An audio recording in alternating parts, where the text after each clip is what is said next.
Salam hormatly kardeşler. Bugün mart ayının 16-sy Gurju Meclisiň gün tertibiniň temasy adetden daşary ýagdaýyň giridilmegi barada kararyň kabul edilmegi.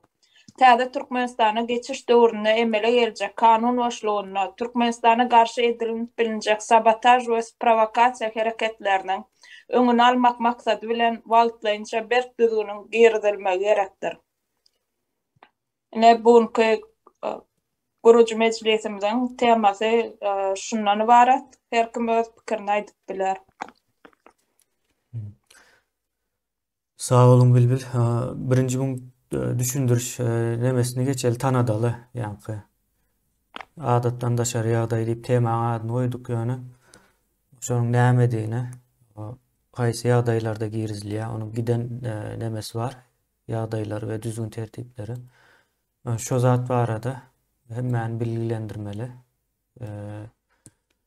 Şo barada da men birinji özüm bilýänlerime aýdaýyn, ýani bilinmeliligini. Soň başga da söz almak isleseler. Söz verir, 3 minutluk neme çäklendirme ýok. Şol düşündürüş işi tamamlanýança.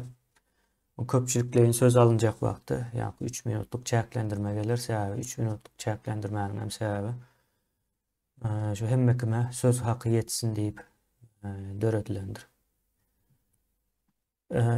Indi adatdan daşary ýagdaý Türkmenistanyň taryhynda şu güneçeli hiç bolup görmedik bir ýagdaý. Şonuň üçin näme diýip barada köp adamyň pikiri ýok. Ýani adaty ýagdaý bar, günlük bolup geçýän ýagdaýlar, soň günlük bolup geçýän ýagdaýlaryň daşynda da wakalar bolýar. Şoňa da adatdan daşary ýagdaý diýilýär. Oga mysal ýanky keselçilik, tebii betbaatçylyk ýa-da jemgyýetçilik düzgününiň köpçüliklerin bozulmagy, şoňa benzeş nemeler bar. Onuň daşynda da has çuňur ýagdaýlar bar. Urşuň bolmagy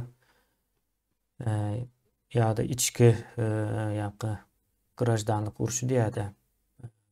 Yurdun içindäki ýaşaýjylaryň özara nemesi, çaknyşyklary we şonuň köp wagtlaýyn sürmegi netijesinde bolýar. Soň bularam ýanky kabul ediliş düzgün tertibi bar. Adatdan daşary ýagdaý köpçülik köplenç ýanky konstitusiýanyň içinde ýer alýandyr. Konstitusiýa boýunça kabul edilýändir. Onuň kabul ediliş düzgünü bar. Ondan soň uzatylış düzgünü bar. Kabul ediliş düzgünü ýurtdan ýurda ýitge, ýani konstitusiýanyň içinde näme ýazylýan bolsa, şo göz öňünde tutulýar ýöne. Munyň bir adamyň eline geçmesin diýip güç, ýani uzatylış nemesini başga ýerlere berýän ekenler. Ýa-da mysal üçin yglan eden wagtda prezident ýa-da hökümetiň başçy yglan edýär. Uzadan wagtdan ýanky nemeler, näme diýilýär, ministrler kabinetinde ýa-da mecliste karar alınıp şonuň ýaly bir ýagdaýlarda uzatylýar. Ýani yglan eden adam uzatyp bilmeýär umumyň. Şuňda aýtmaly bolsa. Soň munyň daşynda berk dolandyryş ýa-da berk düzgün tertibiň hawa girizilmegi diýip bir ýagdaý bar. Olam eskeri düzgün tertip bolýar.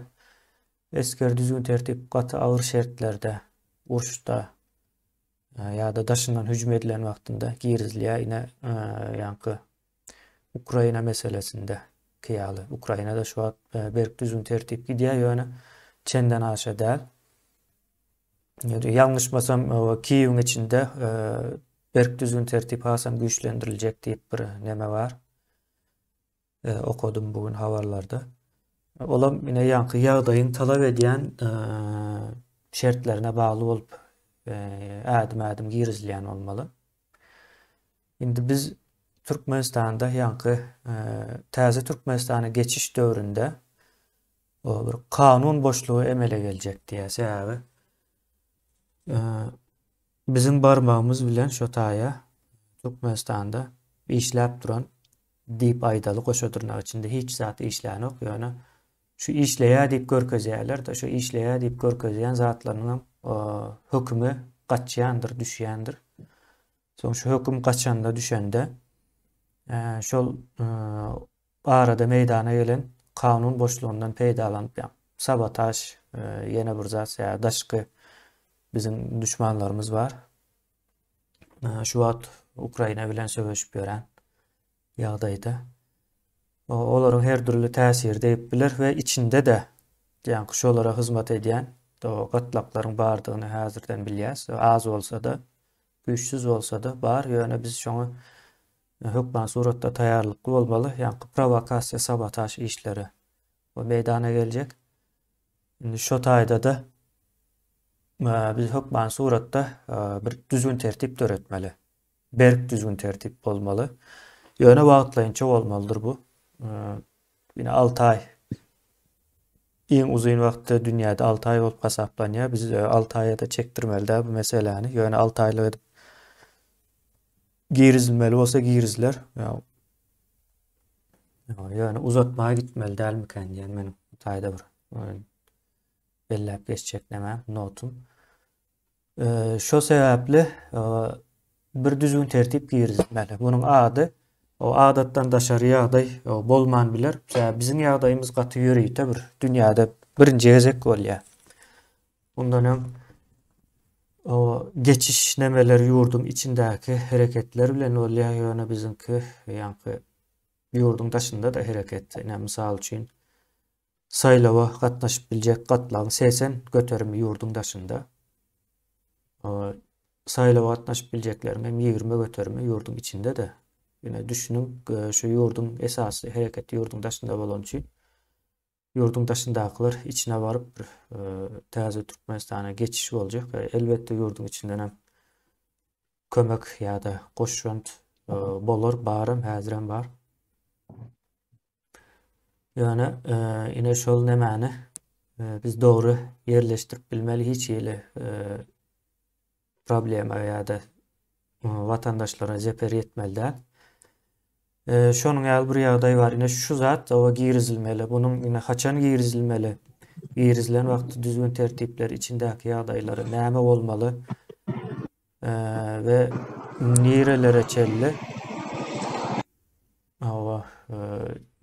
Nirelere çelli täsiri ýetip bilmeli we harby tarapy nähil bolmaly bu işin. Ýa-da sivil diýilýär-de. Sivil nämäni bilýäs. O sivil gatlapda ýene de goranma tarapy sivilde galýan ekeni. Ve bizde de ullakan başynda da aýtdym, ullakan bir söwüş ýa-da gapmagarçylykly bir zat bolmajak üçin içinde o sivil galmaly ýöne serhetler goranma nemesi güýçlenmeli diýilen ýaly ýagdaýlar boljak. Şu zatlaryň hemmejesini göz öňünde tutup birinji bir düşünmeli, biz şu meclis olup şu ýagdaýa düşünmeli hemmämiz. Anagyna ýetmeli, ondan soň alınjak kararlar şol bizim gurrun eden zatlarımızın netijesinde hem bize täsir etmeli, özümüze edilen gurrundeşlik alınjak karara da täsir etmeli. Benim o giriş hökmünde ve düşündürüş hökmünde aýtjaklarym şol. Ýöne buna ýuwaş-ýuwaş tartyşyp o temany giňişledip bileriz. Emine, kardeşim bana söz verersen sebep men ýorla var ýany. Birden internetim üzülmek mümkün. Ol bir ikinciden reglamentimiz 3 minut mu? Yok, 3 minutluk aýrylýar. Düşündürüş yani hemmämiz öňküleri ýalyp däldi bu. Mümkün bolsa. Bor. Hormatly kardeşler, kemine doğru belläp geçdik. Ve adattan daşary ýagdaý hakykatdan ýurdun içinde adattan daşary ýagdaý dörenini kabul edildi. O adattan daşary ýagdaýyň dürli zatlardan ibaret ona maýdyp berdi. Indi bizde näme bar? Şumal adattan daşary ýagdaý Türkmenistanyň hiç konstitusiýa hiç bir kanuny işlerine bir ikinciden bizde işläp duran hökümet ýok. Onun işläp duran tuğdaklary, ministrlikleri hiç birisi işläp ve konstitusiýa goragyny bilen ne döwletin ne de milletin. Onun bize hem aýdyp aýtmadan çykardyp halkyn bilýär, onu hökümet bilýär. Indi aýyň 13-nän bäri 13-nji martdan bäri bizde prezidentim ýok. Ozal suduru bardy. Ola gittim diýe. Yerine de gelen adam ýok. 10 kişine saýlaw geçen bolsa buny meýem aýyň 16-sy. Ve şunun içinde Bular şol saýlawa gatnaşan Türkmenistanyň içindäki daşyny aksyn. Ählisin jemläňde 50 000 adam ýok da saýlawa gatnaşan. Şonuň sanawyny näde palka ýetirjegini bilenler. Ya şu taýda Serdara hiç kim ses bermändir. Ya da berenem bolsa başga birine berilipdir. Ya Serdar'ın kandidaturasyny bulan Orsetdak ağalary gorlana ya Xitay bir diýdi. Biz bilem zatlar. Entek bilen ma'lum däl ýöne. Şuňa çelli ıglan edilen. Demek, inni yurdun içinde o önkü giden prezident var, saylanmadık prezident var, yurdun daşında da yeni bir kısanan ıglan edipdirler, şu Tayland'da bitmeli. Bunlarım zappakları yani 3-4 boldular, yurt eyesi garlı, gündem etmeli. Kurucu meclisi hani Milli Halat Komitesi'nin beren görkezmesi var, şu çareleri çözmek için bizim meclisimiz açıp verdiler, ya tasdiklediler. Son için şu ağır meselelerin çözgüdünü bir tapmalı. Ol bir. İkinciden, yankı adattan daşar yağda hem devletlerde de şu real kıyınçılık emele gelenini kurulayandır, edilyandır, yağlan ediliyor. Bol kesti Sovet Soyuzu'nun ıkbalını da gördük, sonra beyleki devletlerin ya Respublikanın ıkbalını da gördük. Var, taşka uğramızda. Şuun hani Ukrayna'da var. O kemine doğru belli geçti. Kardeşimiz ayıttı sol Türkmenistan'ın içki ve daşarkı düşmanlarım ya gıya göz bilen seyrediyenlerim ya Türkmenistan düzelmeni isteyenler adamlarım, toparlarım, hükümetlerim var. Ona mı ayıtmak gerek? O tayda biz dünyanın hatabı bakmamız gereken. Son için kabul edecek kararımızın düyüplü olmak için biz bilmeli ilk baştan biz kim bilen sevişmeli ya kime karşı durmalı. Kölegan karşısına mı ya real gücün karşısına? Real kararlıklar var olsa demek karar güçler tanıyat. Şu karar güçlerin yurdun için bulamazlığı için, havas öğretmezliği için biz bir zamun kanun kabul etmeli. O zamun kanun yanıdan şuun kunsa yankı bizim şuun ara maslahatlaşıp bolyan kanunumuz son. Onu biz kanun görünüşünden kabul eder. Şimdi kim bir kanun kabul edip bilen. Bize yani kurucu meclise verilen ihtiyar vardı. Milli Halat Komitesi tarafından. Şimdi son ihtiyarlığın çağında. Mesela 3 aylık birinci yemeğini men ediyen teklif birinci 3 ayı biz meclisin adından ıglan edip bilir. Eğer anırsın uzatmalı olsa onu bizim ana döreden geçici hükümetimiz var. Yani hükümet başlıklarını ministerler bilen yurdun içindeki gören yağdayı göz önüne tutup yeniden açıp uzatmağı mümkünçülük ya isteği var olsa onu son özler karar edip meclise tasdikledip devam edip bilen. Kardeşimiz zatı doğraydı. Dünyada 6 aydan ağrık geçen ol yeme yok. Adattan da sarı yağdı. Onun ağrık geçti diktatura var orada. Sonra çelli bir içki daşkı düşmanın var olsa, karşıdaşın var olsa, havas görecek bölgenin var olsa onu olabilir. Bellisini etmeli var. Yani bu uğurdan bizim döreden yakını iki kulluğumuz ana şu mahallenin eyyam giyce onun kaydat işte vati. Kimin yurtta neyme iş bilen ozal mesul olanı, şuun neyme bilen mesul oluyor. Erti neyme bilen mesul olacak. Olan hem mecili hanan yavaş yavaştan yüze çıkıp atıyor. Diyecek böyle dağıdım. Şu meselenin üstünde her birinin öz fikrini de aydın. Kardeşler, ondan biz belli bir karara gelip, ondan şunu biz kanun konunu kabul eder. Yani ben yine bir edecek teklifim, şu kabul edilecek kararın haysi günden güyüce giriyanına aytmak gerekten, o zerurçuluğu yok. Onu hatsan biz yurda varın, menudumuzdan girdi yatmaya, barma kalk girdi yatmaya.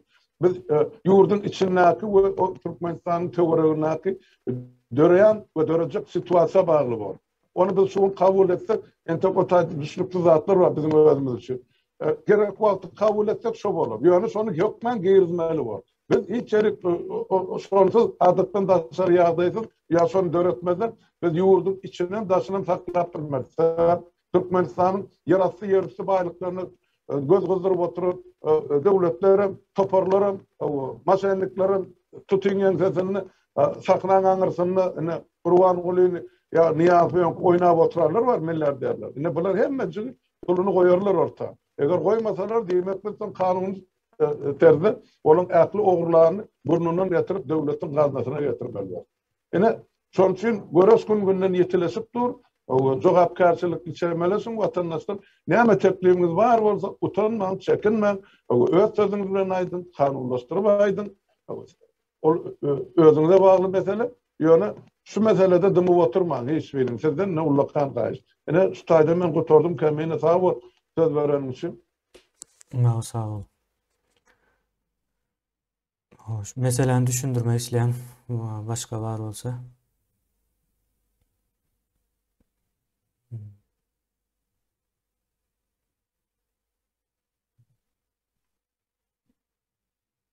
Olsa para. Sağ olun kardeşler. Yani adattan aşarı ya da Türkçe sıkı yönetim değil ya da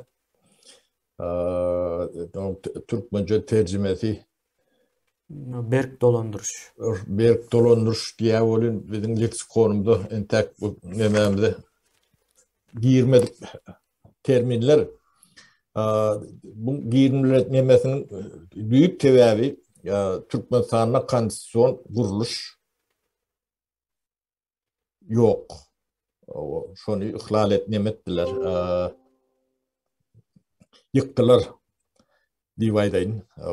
Onun yoktuğunun konstitüsyon kuruluşunun yok edileninin tuğutnamasını ne 12. Mart'ta geçirilen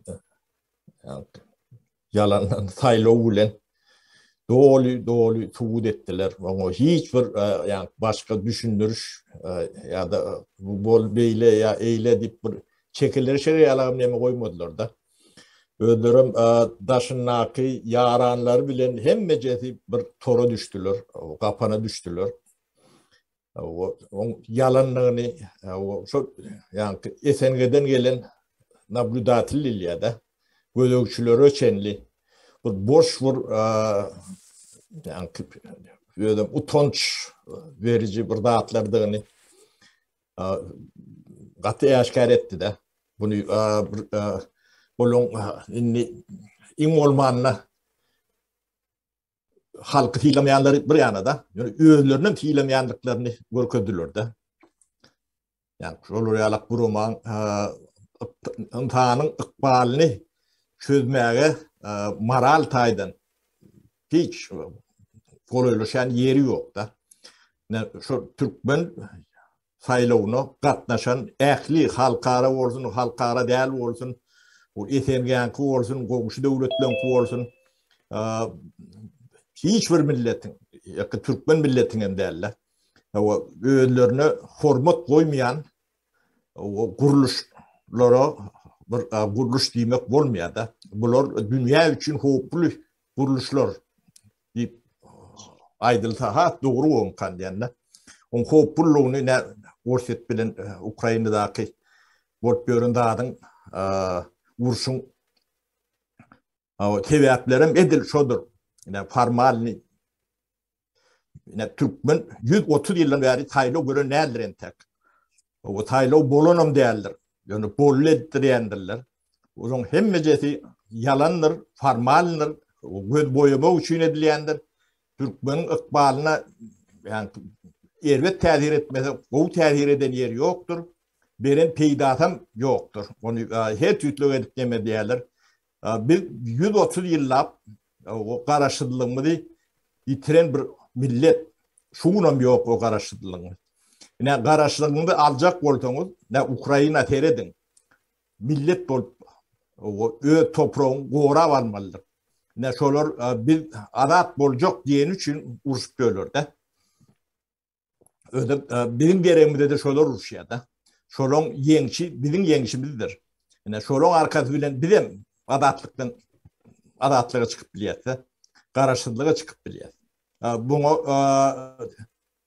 bizim köp birleşlerimiz katı yüzle teredip düşünmedik bolyandırlar. Yani bu atlar tarihi bir nemedir. Şu Orsiye'nin kulli tekrar gelsen o kolun yani bir Orsiye'nin bir guberniyeti alak, vilayeti alaktır.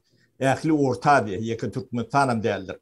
Bunu aytmala cesaret ediyen, bir gayrat görkezip bilyen siyasetçi orta ya da şuun için kendi çıkmadı. Katı kıynaşı da attır. Böyle görünüp iki gözünün barmağı bilen tokup doğu biz şunu görmedik Goliyat'ta. Biz düşünemiz yok siyaseti diye. Kâbir biz korkuyat diye. Yok. Düşünmediğim değerler nadanlıktır. O korkum yalandır. Gözlerin aklayacak kork, önüne perde vuracak kol diyendirler. Şunun için yani Türkmenin şunki yağdayı edil Ukrayna adatlığı çıkıyas diyen bölüşü yalak bölüştür şu. Siz kul olacak mı? Ya da adatlığı çıkacak mı? Diyen doğru olur. Hep duşu var yungudda. Bunu yani 5. koloni deyip nemeti var da orsun Anırdan gelen nemeti.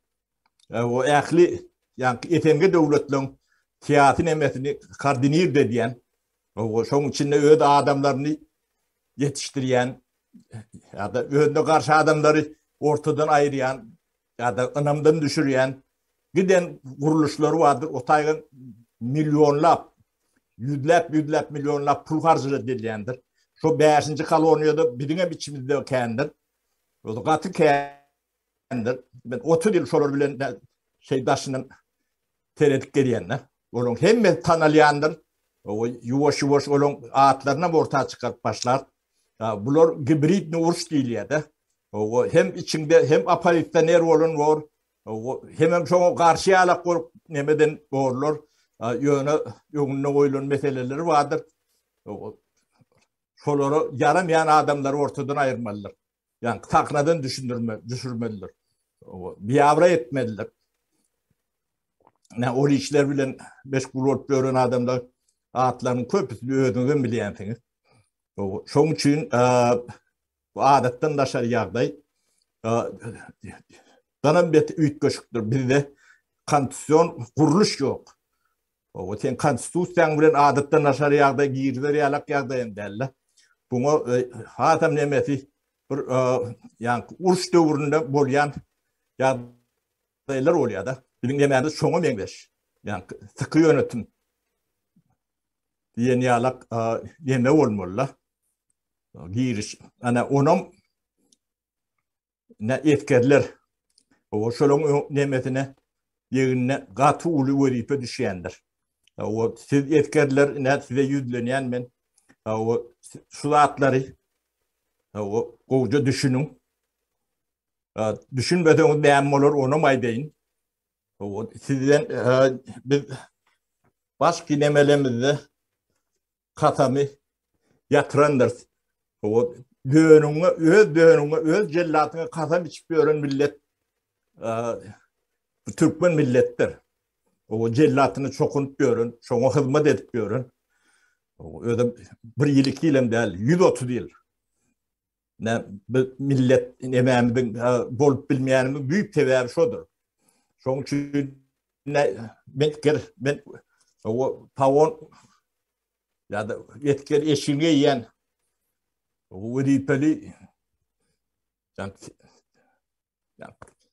yukarı Çinli ben yetker deyip görenler vardır. Ben sizin boynunuza düşer. Bu kanton kuruluşu dikeltmek o etaati nemeti yok. Bu edem yok diyen ordunuz. O kelleğinde kıyına çıkayıp o udil koynak kayıp ruğla çekelin. O kim aşağına yiyirsen şova yiyin. O sizden ne vatan şunu talep ediyendir şu an.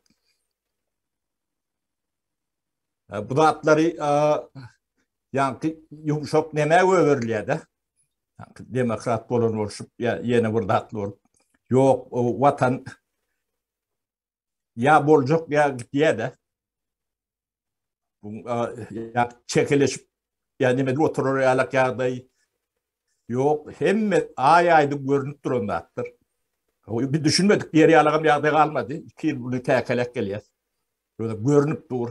Bunun ne için ya onun için neden yok. Böyle çağalanı geleceği için diyen. Şolun geleceği yok. Sizin bugünkü gününüz yok da şu an kul olup diyorsunuz.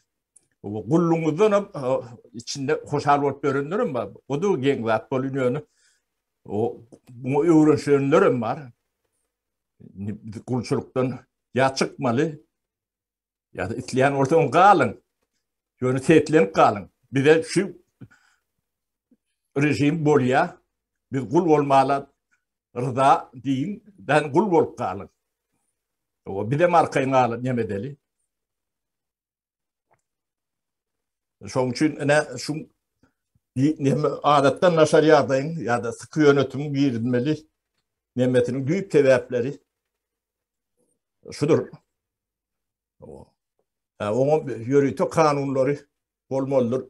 Gerek orada günlü yağdaya göre kanun çıkarıp şöyle yani Gurcu Meclis ya da Halat Ediş Komiteti çıkarıp bilendir şu hukuku 4-5 ayın içinde şonu verilmelidir. Ben bana düşündürecek demem şunu alak kemiğine. Sağ olun. Yankı adattan daşarı yağdayın ya da şol dövrüm diyeli adattan daşarı yağday dövründe özünün yürüyüt ayratın kaziyeti bolya. Yani adattan daşarı yağdayda işlenen cenayetler has başkaça bolya. Şonun için şu yağdayda da neme girizliye yürüyüt kaziyet. O kaziyete şol dövrde işlenen cenayete göre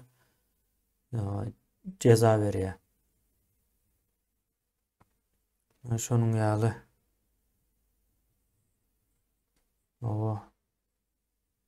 başka pikir aýtjak, bilýän, düşünýän zady bar bolsa.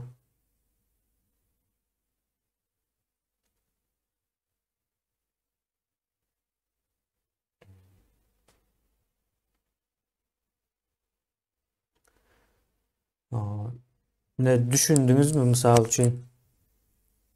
Şu tayini düşünmedim ya da şu tayini düşündüm yani. Şunu ýaly olmaz mı diýilen yerler.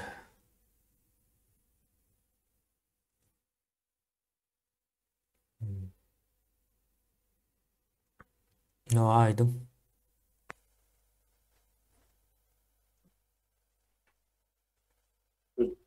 Birinciden yani bu berde düşündürülüş işi doğru mu? Yani öz aramızda Öz aramızda düşündürüş. Yine kardeşler adattan daşarıyadan yani benim düşündüğünüz mü ya da bundan getirip bilýäňiz mi? Sonra eğer yok olsa yine sorarsın sapara var kendine halmara da var. Sonra anına yetip yani bilmedik bir nememiz almasın katı vacip bir mesele. Adattan daşarıyadan. Yani benim birazcık yani kimine düşündürüşünden ülkeçikrek olur yöne öz görüyen tarafından ayıp vereyim. Yine adattan daşarıyaday İslendik devletlerde adattan daşarıyada adından belli adattan daşarıyada yani adatı olmadık bir şertler dören vakti şuna karşı devlet ya da respublika, cumhuriyet adattan daşarıyaday ya da şu adattan daşarıyaday pozisiyasına geçendir. Şimdi adattan daşarıyaday näme diýmek? Konstitusiya bir gyra goýulýandyr şol döwürde adattan daşarıyadayda konstitusiyadan uğur alınmaya. Şertler konstitusiya adatı şertler için yazılan uzun wagtda işleyen bir instituttur konstitusiya kuruluş diýmek. Ýöne adattan daşarıyadayda şol konstitusiyadan uğur alyp bilmeýän. Yine adattan daşarıyaday başlaýa, o sebeplerini kemin aýdyp berdi, näme üçin başlap bilýär. Soňra adattan daşarıyaday başlamagy näýatdan çykan bir ýeri var, onu goşaýyn, ýa-da adamlaryň hak hukuklary çäklendirilýändir. Yani hak hukuklary dolu ýatyrylýar, çäklendirilýär. Käbir guruluşlaryň hak hukuklary köpeldilýändir, arttyrylýar. Ýa-da ona güýç diýsem ýalňyş bolar. Yani näme güýji, hukuk güýji diýeli ona. Hukuk güýji birazcık arttırılıp bilýär. Käbir guramaların. Indi şol ýagdaýa mine adatdan daşary ýagdaý diýmek. Käbirine iş yerleri vardır. İş yerleri yapılıp biler. Adatdan şeriada da yapılıyor. Böyle düşündürülüş berilmeli. İslendik bir näme bilen yapılıp bilniye. Sebebi eğer adatdan şeriada yerine getirmek için adatdan şeriada düzgünlerinin amalaştırılmak için peskelçilik verilen islendik iş yeri kuramanı yatırıp bilýärler. Käbir iş yerlerini şol adatdan şeriada toparının işletmesine geçirilip bilniye. Misal için eğer yani stratejik taraftan gerekli bir zat olsa, şol kıyıska vaktın içinde 3 ay misal için bir devlet şol iş yeri olman ayakta durup bilmeyecek olsa, şol iş yerinden gerek olsa eyesinden alıp yöne vatlayın. Adattan da şeriada gutaryanç alya. Adattan da şeriadayı toparı ya da şu adattan da şeriadaya cevapkar uluş öz eline, öz işletmesine alyandır. Ve özü işletyendir. Indi bu adattan şeriada diýmek islendik döwletde we konstitusiýa ulaşy bu zatlaryň näçe aşağındaki ýa-ni mikroelementleri ütkep bile ýöne makro nämede hiç zat ütkänok ine edilşin ýaly bolýandyr. Yerine getirilýändir. Adattan şeriada indi men berde bir soru. Türkmenistan Garaçly alanından beri şu güne çekin 30 ýyldan beri dowam eden adattan şeriada bar diýip. Men ine orta bir näme atayım. 30 yıllar devam eden yine en köp 6 ay dediğiniz yanlışmasam devam eden yeri dünyada adattan şeriada. Yine Türkmenistan'da 30 yıldan beri adattan şeriada devam ediyor. En köp bir gezekde alınmalı karar 6 ay, ondan sonra uzatması 4 ay gerek olsa. Şimdi 30 yıl uzaldıktır yine bunlar adattan şeriadayı.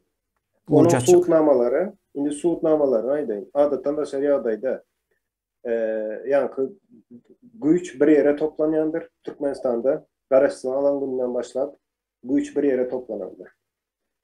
Hemmemizden bilýäs. Kaziyet, sud häkimeti kimin elinde? Öz başlaplığı var mı sud häkimeti? Yoktur. Merkez Bankı'nın öz başlaplığı var mı? Yoktur.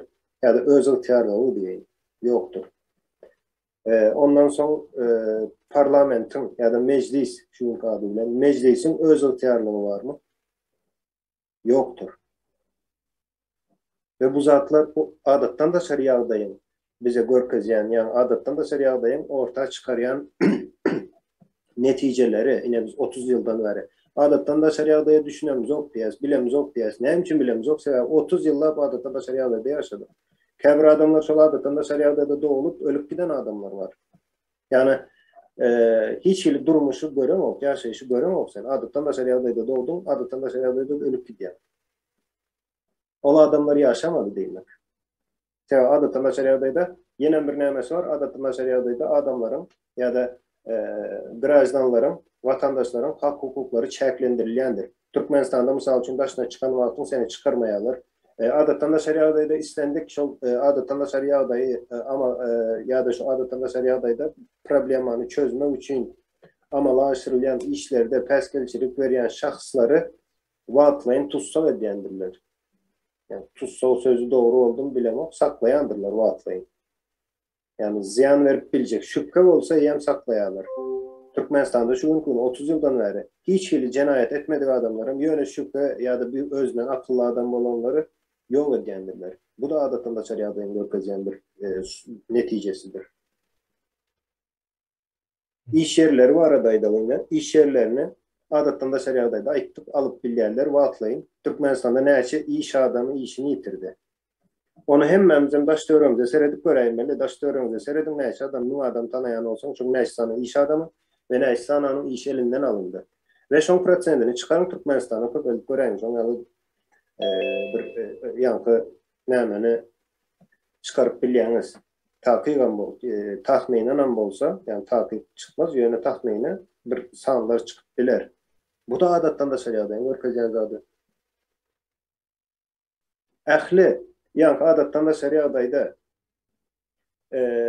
üniversitet olsun, okul jaýlary diýeli, okul jaýlary olsun, ondan soň ýa-ni finans sistemi olsun, hemmesi bir yerden kontrol edilýändir.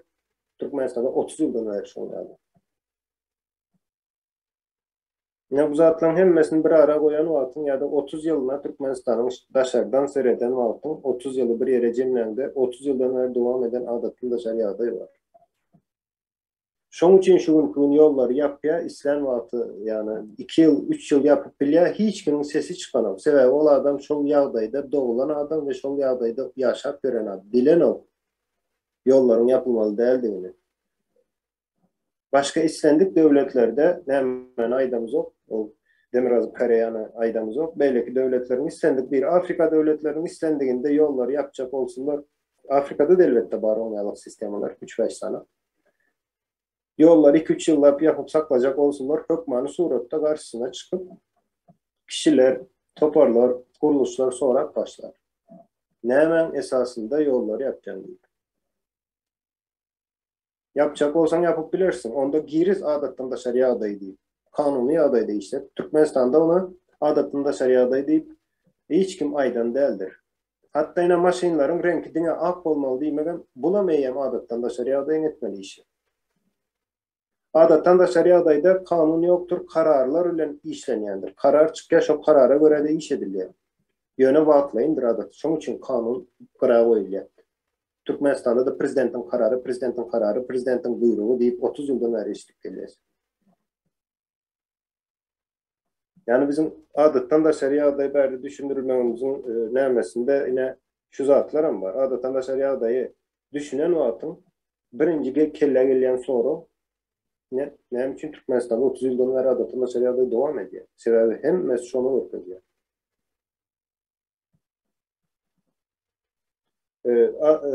Yine neme vardır. Yine bu adattan da şeria adayı Aydılanda aslında adattan da şeria adayı olan yerde yankı vatandaşın özünün konfortunu duyup bilmeye. O adattan da şeria adayın varlığını bilsin bilmesin tapalı yok. Özünün konfortunu yaşap bilen o. Duyup bilen o özünü. Sebebi azatlığı yok bilye.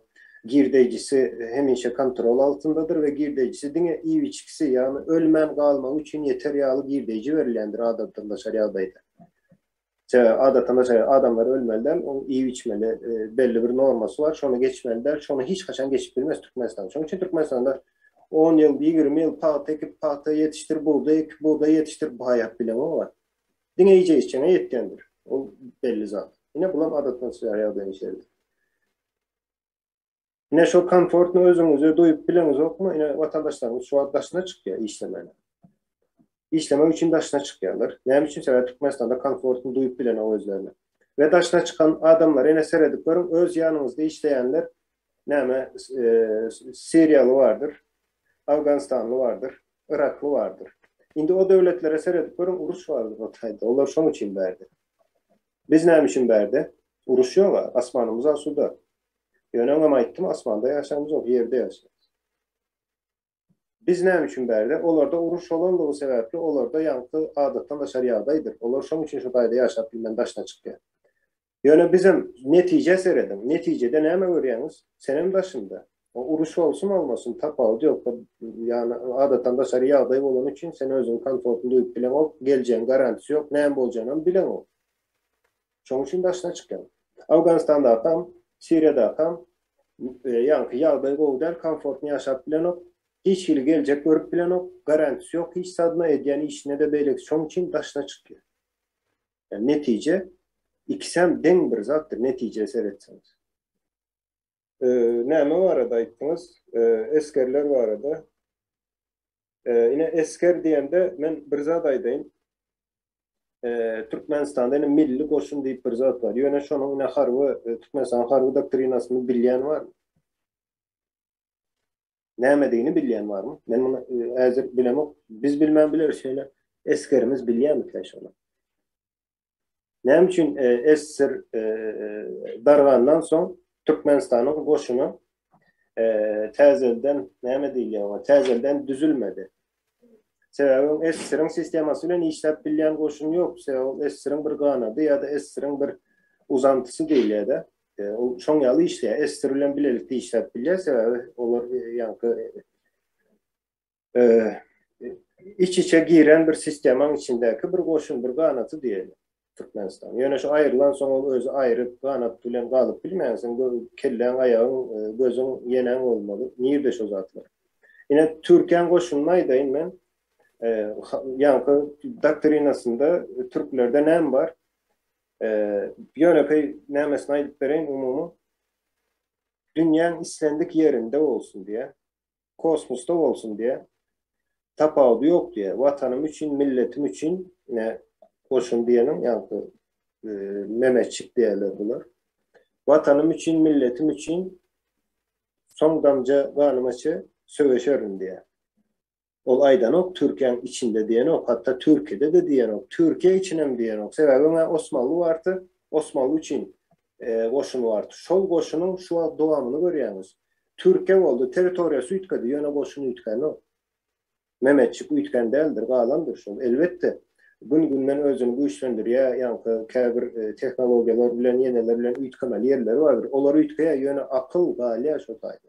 Akılam yankı akıl. Dünyanın neresinde olsun olsun tapağı yok. Yer, kosmos, belki başka bir planeta olsun yöne vatanım için ve milletim için diye. Bu doktrinada öne sürülen yankı ortadaki en esası podsaznanyası şu Türkiye koşulu. Bu zatlar islendik yani devleti devlet ediyendir. Bu koşun meselesinden de İsveç aydayım dedim.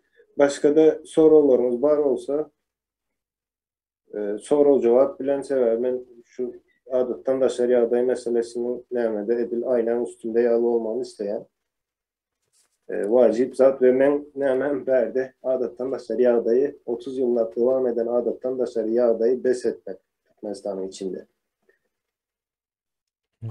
Ne şunun için neme edimimiz olmalı bizim. Nava. Sağ olaydım. Şol ne bizde edil adattan da şeriada deyip bolmaya şu at ne bizim geçecek nememiz. Umum adattan da şeriada yöne biz vaatlayınca o yürüteleştirilen berk düzgün yağlak bir zat getirmeli. Yani yine şu aydın aytta adattan da şeriada o kabul edilen tarih olmalı, son kutaracak tarih olmalı. Edil düşünüklü olmasa ben ayıp vereyim.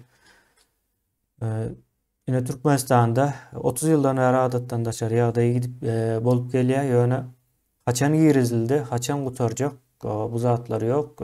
İçinde yaşayıp gören adamların bilen ok deyip de. Şu zatlar doğru. Yani Türkmenistan aslında birilerinin behbiydi için adattan da şeriadayı da gezip gör 30 yıldan beri. Şimdi bizim şunu çıkarmak için adattan da şeriadaydan çıkarmak için Onam aydan oklar kendine adattan da şeriadayı gizli. Yani aytsalar hiç ben pretensiyem yok. Aydıp yörükte kanun esasında olsa hiç geli nemem yok karşılığında. Yani aydılan ok. Adattan da şeriadayı deyip adı koyulan ok. o sebebi sorulacak aydılsa şunun için sebebi yine nemede Kremlin'de oturan olmalı. Ona aydıp olmaya da. Şunun yalıyadı. Şimdi meşhutaydı neme Sapar ağa söz veriyor. Aydın'a bir sorum var. Aydın ne adattan da şeriada 30 yıl devam ediyor. Yönü adattan da şeriadaydı. Saylığı geçirip oluyor mu? Dinin soru var da. Sapara o soru da yine adattan da şeriadayın geçiriliş sayılığı. Şimdi ben size soru vereyim ya. Karşı soru. Sayılığı kaçan geçirildi? Yine şu an hiç vaatım geçmedi. Onu ben ona aydayım. Yönü yalandan saylığı geçirip görürdü. Şu yalanlarının tuğutnaması hükmünden soru veriyor değil mi? O taraftan var o sağ olun. Şeriadayda saylığı geçirip oluyor nedir? O halk adat olmalıdır. Adat halk saylığı katlaşıp bilendir. Adat değil halk saylığı katlaşıp bilenlerdir. Ne şu sözlerimi aytmak için elim aldırdım ben aydın. Hava ben yine bir yerden misal vereyim yine Yöneköy 1500 yıllık tertip düzgün de İslamiyet'ten misal verecek. Yanlış neme olmasın yani düşünüklü olmak için. Yine cuma namazı deyip bir namaz vardı. Ben mekin biliyor bunu. 5. günü. O öğlen vaktinde. kılınýan, okalýan namaz.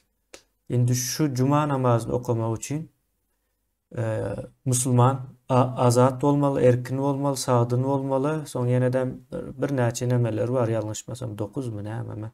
Ýalňyş bilen. Düzgün tertipleri var. Şolar yerine gelen wagtda cuma namazy okap bilýär. Mysal üçin uzakda bolsa, uruş bolsa, ýene bir zat bolsa, ine şu cuma namazy aýrylýar. Okalmaýar şo zat. Bu neme kitaplarında ýazýar da ine ýanky saýlaw meselesi Türkmenistanda 30 ýyldan bäri ady goýulmadyk, haçan başlanandygy bellenmedik, haçan gutarjagyny bellenmedik bir adatdan daşary ýagdaý dowam edip dur. Onda da saýlaw geçirýärler yalandan. Bu zatlar ine pikirlenmek üçin. Ine o Muhammed kardeşimize söz berýän. Salamu aleyküm kardeşler. Ben aslında bir sorum var. Şu 30 ýyldan bäri dowam edip gelýän adatdan daşary ýagdaý däldinim, täze Türkmenistandaky boljak adatdan daşary ýagdaýa halk köpçüliginiň nähili goşandy bolup biler. Men sorum şu. Yeňillik tarapyndan ýa-da şol halk köpçüliginiň şoň has çal utarmak üçin ýa-da has bir bu netijeli amala aşmak üçin halkyň nähili goşandy bolup biler. Düşünşüm boýunça şu adatdan daşary, ýani täze Türkmenistana geçiş döwründäki adatdan daşary ýagdaý barady. Hawa, şo hakynda sorum. Şonuň çalt gutarmak üçin hemme zat düzgün tertipli geçmek üçin mi halkyň nemesi? Hawa, şol. Jogap berjek barmy ýoksa hawa men berýänçem düşüner ýaly bolarmy? Beýle kardeşlerimize. Ine adatdan daşary ýagdaý näme üçin girizilýär? Kim üçin girizilýär? Esasy näme? Ýa-ni döwletiň konstitusiýon dolandyrça gaýdyp gelmek üçin. Şo bozulýar-da adatdan daşary ýagdaý giren wagtda. Yani o girenlik üçin bozulmaýar. Bozulandyğı üçin girizilýär. Şonuň dowamında da ýanky adatdan daşary ýagdaý konstitusiýon guruluşy we ýanky düzgün tertibi getirýär. Indi ildeşlerimiz aýdaly halk diýeli, o halk köpçüligi adatdan daşary ýagdaýy goýýan düzgün tertipleri bolýar. O zat nemelerde hemme ýerlerde görkezilýär. El yeterli bolýar hemme kim üçin düşünmegine we düşündiriljekdir hem onuň daşynda da. Şo düzgün tertipler neme dilse, ýanky bu ýene de adamlaryň howpsuzlygy üçin we döwletiň ýanky gargamazlygy üçin girizilýär. Yani özlerine peýdaly boljak halka şo düzgün tertipleri neme etmek. 6 ay wagt berilýär, ýöne problemany 2 aýda çözüp bolar, 1 aýda, 3 aýda, 4 aýda çözülen badyna o aýrylýar, gutarylýar, ýanky ýene de konstitusiýon düzgünler boýunça döwlet dolanmana başlaýar. Şo taýda gidiýäne halkyň boýunda düşýän zat şu adatdan daşary ýagdaýa düşünmek, näme sebäpden girendigine düşünmek. Başga bir nemesi ýok. O zatlarym düşündiriljek barýar.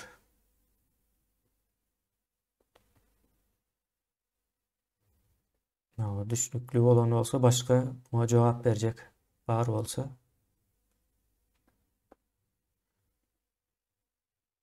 Yok olsa Ümit kardeşimize söz vereyim. Sağ olun söz vereniz için. Benim şu taýda aýdyp geçecek ifadım. Türkmenistan'ın belli böleklerinden habar gelmeyene göre saýlawda saylanan Serdar Berdimuhamedova hiç oy alıp bilmendir deyip habarlar geldi. Yurdun belli bir böleklerinden. Bunun için özlerem açıklayıp bilmendir.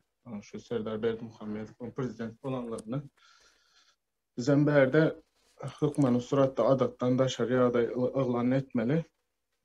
Halkymyzy da şu adattan daşary Türkmenistanyň konstitusiýon guruluşynyň dikelýänçe halkymyzy da şu adattan daşary ýagdaýa geçişini goldap, yani bize destek vermegine çağırýan halkymyzy da.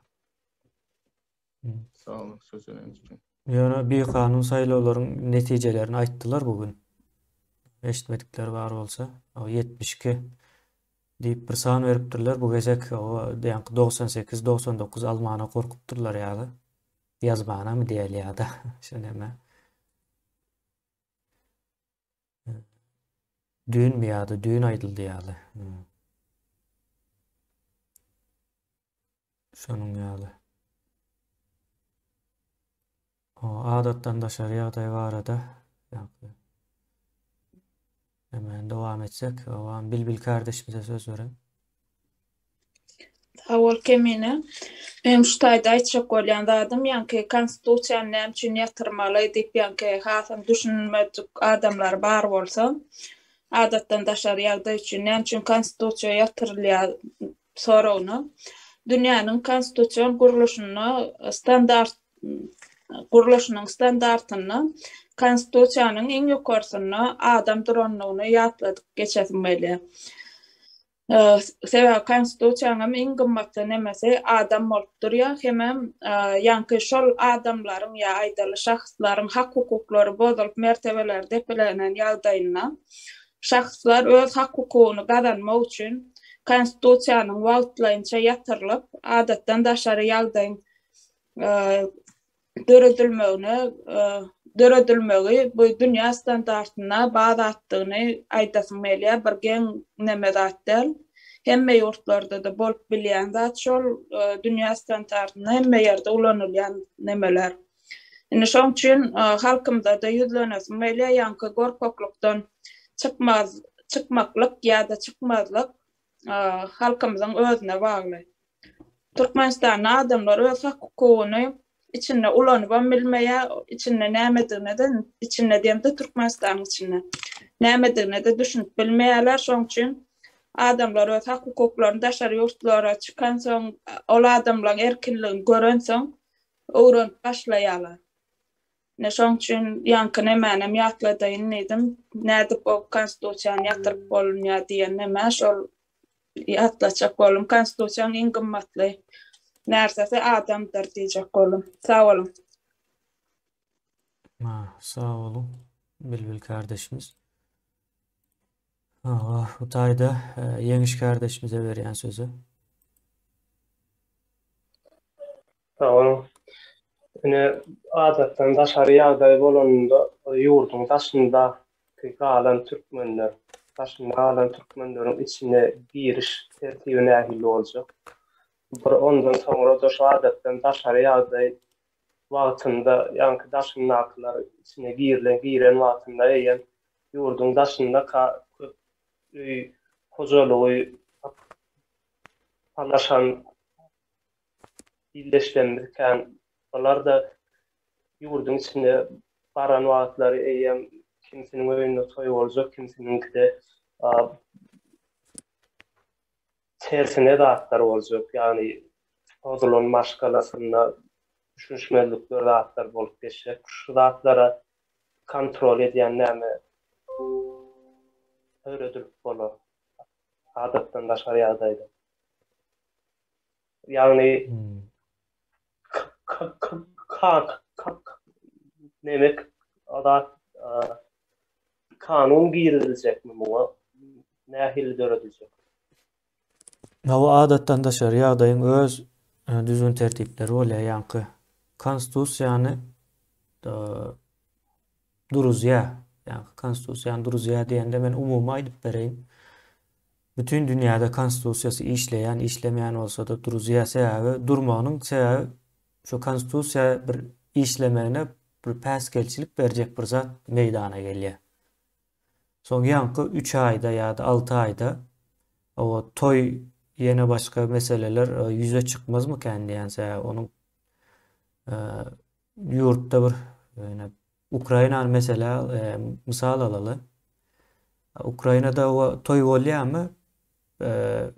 Toy bolanok yani bolýanlar hem adatdan daşary ýagdaýda bolýar toylaryny gördük de urç demesinde öýlenenler var. yaş çatıncaların. Şonuň ýaly ýagdaýlar boluplar, o adatdan daşary haldy. Ýöne olaryň toyu bilen ýa-da ýasy bilen gyzyklanmalam däl. 3 ay 4 ay. Ýöne ondan öňem bir toy bilen ýasy bilen neme edilip durulan bir düzgün tertip ýok da. Umum düzgün tertibi bozmayan olsa, toy edip bilinjek ýagdaý bolarmy? Bolup biler ýa-da bolman biler. O zatlar gaty nememi kendiýän. Ýöne bu ýene de adatdan daşary ýagdaý ýazylyp taýarlanan wagty bu zatlaryň köpüsi belli boljak. Ýöne ýanky hak hukuklaryň köpüsi durýa, ýanky näme diýeleri, köpçülikleýin ediljek çäreler durýa. Menin bilişim, ýöne bu zat ýene ýazylyp taýarlanan wagty has belli bolar. Häzir öňünden aýtmak neme bolar? Ýanky toy meselesi gaty uzak galýa-da. Bilmedim, ýani toy etjek ýa-da dünýäden habar bolmayan bolup o toy etmek ahmal etjek bolmagy. Ýanky adatdan daşary ýagdaýda her bolup bilinjek ýygnalyşyk, ýanky nemäniň ruhsatynyň daşynda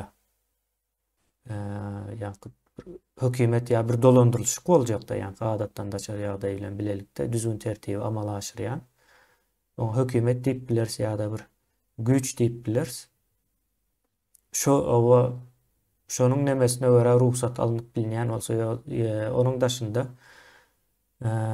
bir ýygnanşmak köp ýagdaýda gadagan bolýar. Şonýal bir ýagdaý bar. Söhbete söz bereli bu kardeşimize. İsyanlık döwletde adatdan daşary ýagdaý ulan edilenden, oňa bir sebäp bolýandyr. Ýanky özüňiz hem aýdyp geçdiňiz kardeşler. Tebii betbagçylyk bolup biler ýa içeridäki garajdan şu bolup biler. Ýa bolmasa şoňa meňzeş elbet bir keselçilik bolup biler, isyanlyk bir sebäp bolup biler. Ýöne biziň esasy boljak bolýan näme ýanky aýdyp berläp geçişiňiz ýa täze Türkmenistany gurmak we şoňa diketmek we şoňa garşy çykýan adamlara esasyny adatdan daşary ýagdaýa girdilmek. Bizim maksadymyz alp neme girdiň maksadymyz şo bolýar. Ýöne berde adatdan daşary ýagdaý neme öz düşünýüşim aýtsam berde ýani bir sistema esasynda işleýär bu. Men öz düşünýüşim bu.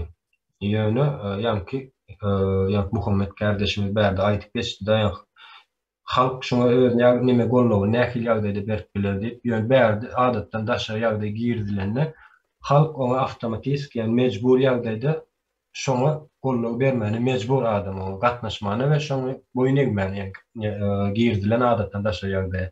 Sebäbi Türkmenistan 30 ýyllar mene şu wagt içinde girdilen adatdan daşary ýagdaý bardyr we bunyň bir sebäbi bardyr. Ýani sebäbini 2 ýylyň içinde aýdyp geçildi.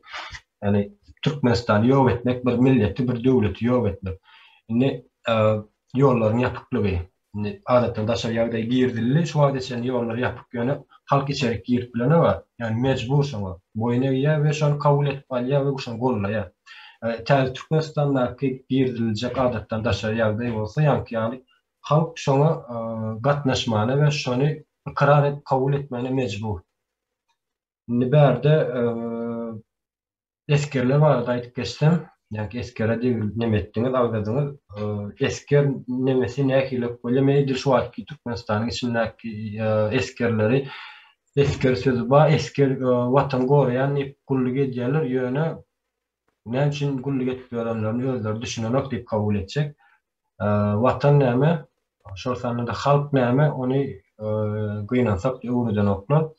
Ýöne düşündürüş işleri az wagtda bolsa hökmen ýagdaýda geçirilmeli bolar diýip kabul edýän men adatdan daşary ýagdaýa girdilende täze Türkmenistanyň içine girilen wagty. Şunu aýdyp geçendim. Sag bolun. Sag bolun. Sapara söz size berýän. Sag bol kemine. Ýanky men ýeňşe soraglaryna biraz bildigimden jogap berjek bolaýyn. Ýeňiş aýdan atlan dogry halkyň ýartynyň köpregi daşyna O öýüne baranda o ýat tutjağım madır, toý etjegem madır. O ýöne şo ýatyň ýat ýalyk, toýuň toý ýalyk etmek üçin edip bilmesi, şo şert döretdirilmesi üçin edilýär şu adatdan naşar ýagdaý. Onun yani daşınaki adamları içine alma da 2,5 milyon belki de 3 milyon adam var. Onu bir ayda yarım ayda Türkmenistan'ın içinde çekiyor mu diyenler? O da yani şu an çözmek için bir adattan naşar ýagdaý gerektir. Onun yine de adattan naşar ýagdaýyň yani onu biz adattan naşar ýagdaý diýip bolýany bu adam umum bir uğrak adam. koymamkan ya. Ýöne şu at öz aramyzda düşünür ýalyk adatdan naşar ýagdaý diýerler. O ne taýlawlaryň geçirilmesi üçin adatdan naşar ýagdaý şo zatlar çözmeli. Şu taýlaw geçirip bolar ýalyk. Taýlaw geçirip bolar ýalyk diýmek näme diýmek? O taýlawyň geçirilmesiniň altyapysy bolmalydyr. Bu kanundan başlap howpsuzlygyna çenli. O halkyň yani iradasyny, islerini ya da niyetini o arkaýyn tesini berip biler ýalyk şert döredilmelidir. Ne adatdan naşar ýagdaýymyz şoň üçin şu datlary etmek üçin nemedil yani.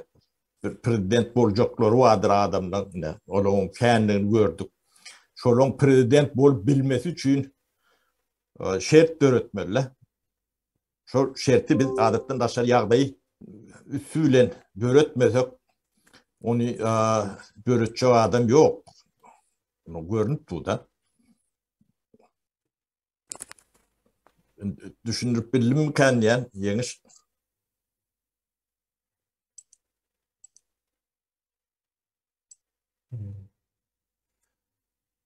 Başka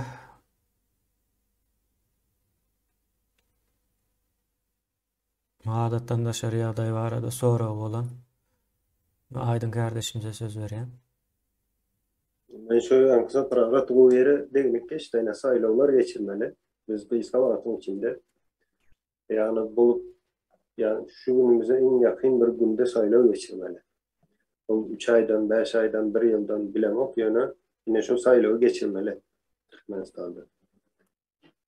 Konstitusiýany döretmeli. Bu zaten hemen saylaw şu gün ne altyapı diýeni, altyapynyň ýok yerinde yine bağlıp tutmaň altyapysyny aýdaýyn bir yankı ulakan nämeňiz olmaly, bir derýa bolup biler, ýa-da bir kanal bolup biler. Yine olar bağlaryň altyapysydyr bağlıp tutmagy. Ýöne biz şu an vanlaryň içine suw doldurup, hatta vanlar da bedreň içindäki suwdan bağlyp tutjak bolýarsa, bağlyp ýok awatay. Saylaw geçirmek diýmek şo diýmek. Ýöne onda da tuttum diýerler, o taýdanam tuttum diýär. Onu düşünýän adam üçin şo bolýar da, näde tuttum o taýdan bağlamak. Yani mümkün değil. Yine bu bizdeki elbette konstitüsyon kuruluş dikeltmek, devleti kurmak arkasında yatan iş, adatdan naşar ýagdaý diýip atylýar şu mümkün. Yani ben onu adatdan naşar ýagdaýda da kendim meňzedip bilemok. Yani şoňa meňzeşräk bir zat. Yani şu devletin kuruluşu olmalı. Kurulmalı. Yani saýlaw altyapysy olmalı. Şolar aýtjakdym. O men näme adyna wagtlaýynça ýöreteleşdirilen berk düzgün diýip goýulmagyny teklip edýän. Dogry bolýar bizim şol nämämizde. Ýa-ni täze Türkmenistana geçiş döwründe wagtlaýynça ýöreteleşdirilen berk düzgün bolmaly. Bizim adatdan daşar ýagdaýymyzyň ady, ýani bize değişli. Demede şu geçiş döwrüni üpçün edýän, şoň tertibini üpçün edýän bolmalylar. Mawa. Şunun ýaly ine teklipler bolsun bu ikinci okulşa da belki üçüncü okulşa da dowam etjek. Bu netijesinde Yani çıkan kararın neticesinde bir komissiya döredilmeli. Şu komissiya da adatdan daşary ýagdaýy taýýarlamaly. Soň onu o kim ıglan eder? O nähil dolandırlar? Ondan soň belli bolar hemme zat. Yani komissiýanyň işlemeginiň netijesinde.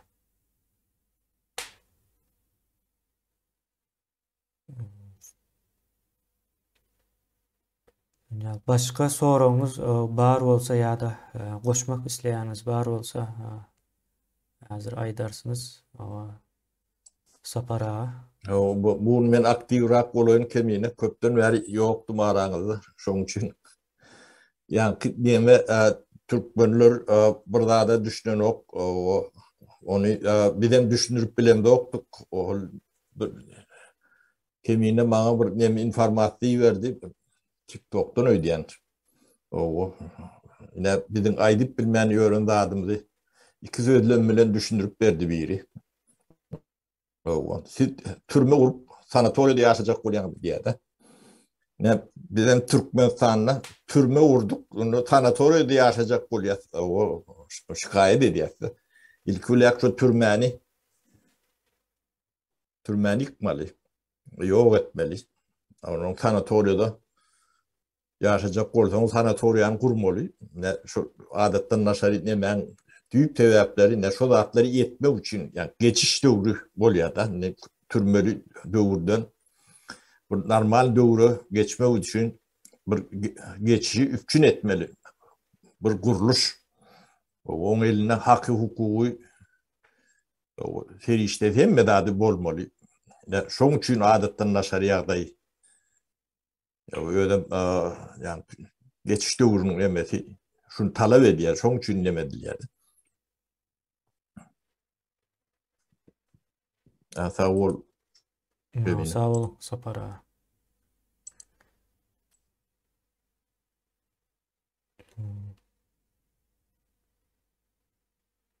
Bu tema barada goşmak isleýän soraw bolan kardeşlerimiz bar bolsa sorap biler. Eger ýok bolsa şu taýda o jemläp soňky ikinji okuluşda ýene-de ya dowam eder ýa-da ýene-de şunun üstüne täzeden wagtymyz bar. Täze nemeler gelir.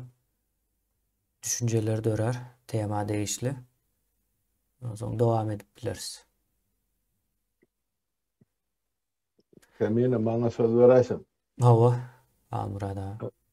Ýema atı dogry bellikler aýdyldy da aýdyň bir topar meseleni getirdi orta beýleki ýigitler taparagana goşma çaýdyp berdi. Indi şu zatlaryň üstüne her birimiz oturup işlesek, dogry düşünsek, şunu kabul etsek, sonra ikinji okuluşda belki karar kabul edilir. Eger edilmese ikincide bolmasa belki üçüncüde. Ýöne şu zatlaryň üstüne işlemek gerek, ölçerip dökmek gerek, bir topar adam hakykatdan bilen akda ya düşünen akşam näme sebäpden şunu kabul etjek bolýan. O bizim özümüze gerek zat däl ya, biz öz hakimiyetimiz berkitmek üçin edem zat, şu döwleti saklamak üçin ya taparaýan aýtdy da o ýemedi. De türmede ýaşap sanatoriýum urjak bolýan, şolar ýa-terdi. Onun üçin şu bizni türmeden aýyrmasak, bizde sanatoriýum boljak gady. Gelin şoň üstüne oturaly işläriň inniki oturşuga çelli, yan kaýdylan pikirleriň hemmesini bir ýere çoğdomlaýly. Soň şu taýda karar kabul etsek bu. Kemiňe daýdan teklifim bar. Muny biz adatdan daşary ýagdaý diýip kabul edýärmi? Täze Türkmenistanyny täze istilýär, öz sözümüz bilen girip bir zatlar aýtmaly. Olam mümkin näçin ýok. Birinkini alyp bulunmaly, özüminkini tapsak bolýar. Terazim ölçerim nähil bolýar. Ben şonu aýdym. Şuurlukda onu sağ olun, men boşadım. Başka işleme. Sağ olun. Sağ olun. Çok sağ olun. O Tuğçe kardeşimize söz verýän. Sağ ol Kemine. Aydın kardeşimiz bellep geçti. 30 yıldan beri Türkmenistan vatandaşları bilmeden adattan daşarı yaşayışta yaşadı. Ben düşününce bu cinayetçi topar bir kanun, hükümet yurtun içindekilerde de yurtun dışına çıkarlarım adatdan daşarı nämede yaşadıp ýören. Sebebi Türkmenistan daşındakiler pasaport alıp bilmedi hazır. Soňra Türkiýede neçeli adam Türkmenistan vatandaşı öldü. Yani Türkmenistan'a gidip bilmeden. Bulara munda adatdan daşarı näme bolýar? Ady goýulmadyk maksady näwelli adatdan daşary ýagdaý diýsek bolýar. Daşary ýagdaý. O bizim girizjek bolýanymyz edil adatdan daşary ýagdaý däl, ýanky ady ýene hemme kim nebedende de şu ad bir düşnüklürek bolan üçin diýip bulanýas. Ýöne biz bunu hökmän suratda ýanky dogry adyna getirmeli. Yani ben bir teklifim berdim. Onun üstünde ýonky sapar ağa da berdi. Onu da düze düşürüp giders. Bizim şu wagt ýanky gurucu mejlisiniň etjek bolýan demesi, ýani orta çıkarjak bolýan zady. Täze Türkmenistana geçişi üpçün etmek. Şonu näme zat üpçün edýär? Geçişine ýene o konstitusiýany o ýanky konstitusiýon guruluşy dikeltmek baradaky mesele däl. Ýöne konstitusiýon guruluşy dikeltmek üçin hem ýanky altyapy gerekdigide ýanky saýlaw geçirmek üçin. Saýlaw geçirmek üçin konstitusiýon guruluş gerek. Konstitusiýon guruluşy dikeltmek üçin o täze Türkmenistan gerek. Täze Türkmenistana o geçiş üçin hem ýanky bir adatdan daşary ýagdaý. Yani bir zat o hyzmatyny bermeli şu zatyň geçişini. Şonuň üçin ýanky nemeden o tapawutly bolan tarapy. Ýoksa o aýdyň aýdysyaly bedräniň içinden balyk tutjak bolup görler şolara bir tutup bolmajagyny düşündirmeli diýär. Düşündirmek üçin hem geçilmeli ýollar şular. Goňçy kardeşimize söz berýän. Adatdan daşary ýagdaý daşary ýurtlarda görýäs, eşitjäs. Şu telewizorlarda hatlarda bolun. Olar döwlet saklajak bolýarlar da. Ben görýändim şu seçenni. Bizinki millet saklamaly bolduk. Millet hökmüne adam şeklinde edip adam şeklinde, millet şeklinde galmasy üçin watan saklamaly. Şeýle düşündüm de. Adat ýagdaý diýär, adat dogry bellediň adat ýagdaýdan başga bir ad goýmaly, ad bolmaly. Bir de şu eskerlere sapara deňinde gatty dogry bir pasaw edýän bir hükman daşyndan biri çozanna ýa-da içinden uruş bolanda däller. Indi bizim içimizde dönüp içinden olana gatty erbet bolýardy. O da galyn matlak. Şoň üçin eskeri sıkı yönetimde gerekli pasaplayan bir de nemani ýanky kasamy ýatyrly, ýöne şonu ýene de näme üçin ýatyrlanýar ýanky kasam mukaddes da kasam edilýär de aslında.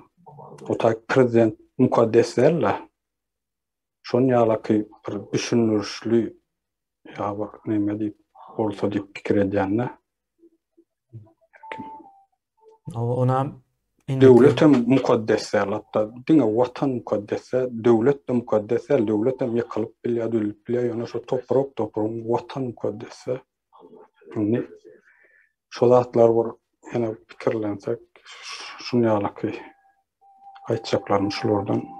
Dogry, o ýanky döwlet mukaddes bolsa döwletiň başyndakylara mukaddes bolmaly bolýar diýilen bir söz bardy. Bir adamyň ama o başyndakynyň ýani mukaddes bolmagy gaty ýalňyş. Netije berýär. Ýani şu düşüngünimiz şol da. O ýanky teklip o gaty dogry biz şu kasamy ýene ara alyp täzeden şonu gaýtalamaly. Näme sebäpden diýene. Sonra indiki oturuşukda o nemedeli gözden geçireli. Ýanky esker boljaklar üçin bolsun bu adatdan daşary ýagdaýda, ýa 3 ay ýa 6 aylyk bir döwürde. Sağ ol. Gül kardeşimize söz berýän.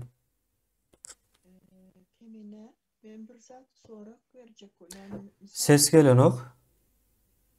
Indi geliyor mi? Uzaktan Sesim geliyor. geldi mi indi? Uzaktan geliyor entegem. Ha. İndi geliyor mi? Yine de uzaktan geliyor. Yani kulağı ağır olanlar eşitip bilmez. Bilmesem özel sesi açık dur. İndi geliyor mi? Uzaktan geliyen olmalı. Beylekler ne ile işte ya? Ama şu an yal geliyor. Uzaktan geliyor. Sarıstile. Onda başka bir gitmez mi? Nasıl sesini bir kontrol edin son girecek. Böyle.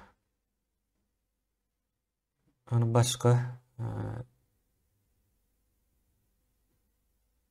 neme var mı? Indi biz şu nemenin birinci anıklamalı meselemiz aydıp bereyin. Şunu aydandan sonra o cemle vereli. Vaktimiz hem epesli oldu. Biz şunun adını doğru koymalı. Yine adattan dışarıya aday umum bir söz. Umum söz olan için biz bunu göne alıp bilmeyesiz. Yani biz şunu spesifik edip almalı. Yani biz däme meseleni çözecek olayız. O şu mesele göre de bir ad almalı.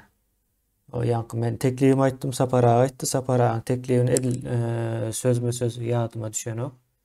Sapara'nın yadına düşse, aytalap verse adamların aklında neme olar yalı. Yani geçiş dövrünü üpçün ediyen düzgün. Geçiş dövrünü üpçün ediyen düzgün. Yani geçiş dövrü olsa da eyen vaqtlanca deyilen mani çıkayandır şu taydana. Yani şunun yalı bunun adını doğru koymalı. Doğru koyma için hem edilecek olan işe doğru düşünülmeli. Bizim umumi adattan dışarıya adaylar var adakı fikri elde ettik şu tayda. İndiki oturuşlukta da edilecek olan maksada yakından göz aylasak neme olar, yanlış netice çıkmaz. Sonuç onun üstünde gürleşeriz. Kemiğine ben yine demedeyin yani Türklerde sıkı yönetim değil ya da onun tercümesi военный правление diyeni alak Harbi dolandırış oluyor. Harbi dolandırış o şu Urşuatından ne merak yağdayı oluyor bizim şu Türkmenistan'ın yağdayı üstünde Urş olanlara mağarrak olmalı sebebi düşmanımızın içinde o halk degradirunne o nadanlaştırılan o insanlık nemetinden çıkarılan şu türme sistemati yürüyte şoň için ulanılan adamları insanlık nemetinden çıkarıyor da adam ödünü insaniyalık görmeyen yağdaya getirme için şu türme sistemati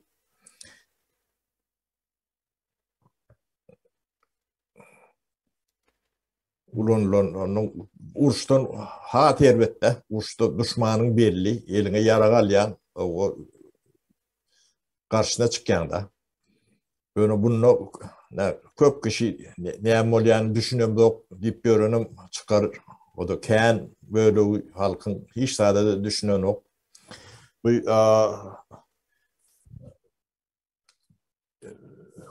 adını koyma dönemi, adamları kemsitme etkilendi yok, yani anırtın adanlık, korku yatyalar, o da adanlık, korku verdi nipriçom, ne bu korkuyun hiç tattığını, korku değerlerini, subutnamatı ne şu atki